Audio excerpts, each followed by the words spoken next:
গাজীপুরের গাছা থানায় দায়ের করা ৩টি হত্যা মামলায় সাবেক মন্ত্রী দীপুমণি, সাধন চন্দ্র মজুমদার, কামরুল ইসলাম ও প্রতিমন্ত্রী জুনায়েদ আহমেদ পলক সহ ৬ জনকে গ্রেফতার করে কারাগারে পাঠানোর আদেশ দিয়েছে আদালত।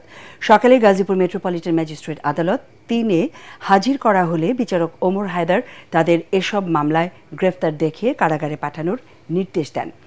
আদালতে জাতীয়তাবাদী আইনজীবী ফোরামের সভাপতি অ্যাডভোকেট শহীদুজ্জামান বলেন, বৈষম্য বিরোধী ছাত্র জনতার অভ্যুত্থানের সময় গাজীপুরের গাছা এলাকায় ৬ জন নিহত হন। এই ঘটনায় গাছা থানায় আলাদা ৩টি হত্যা মামলা দায়ের করা হয়। এদিকে আলোচিত এসব বন্দীদের আদালতে আনার পর বিক্ষোভ মিছিল করে বিএনপিপন্থী আইনজীবীরা।